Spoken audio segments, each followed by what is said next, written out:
makes me feel like I want to know more, and unfortunately, despite working here and kind of being right in the middle of it, I almost can't know more. So we've got bits of information. We've got a really nice document that explains how advanced it was as a distillery in its day, but ultimately it's like there's big bits of the jigsaw missing.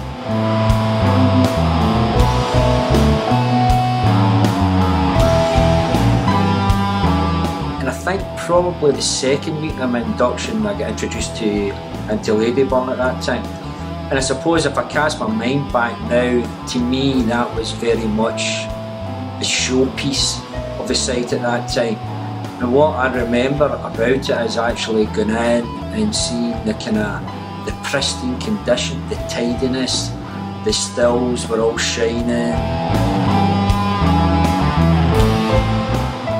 It still felt alive, because the interesting thing about Ladyburn was that it had a fantastic mimic panel, which was very unusual for any distillery at that time. The mimic panel basically outlined the process, and in fact Ladyburn was partially automated, which for a distillery at that time as well was quite radical.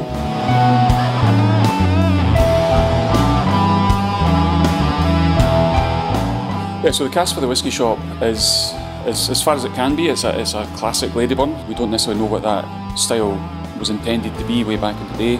But we've picked a cask that's got a distinct oily, more like a kind of fruit skin oiliness to it, nicely matured, so it's got a nice balance of oak but not being dominated, despite the fact that it's 40 years old, and really to a certain extent just reflects the distillery character and the age kind of being intermingled.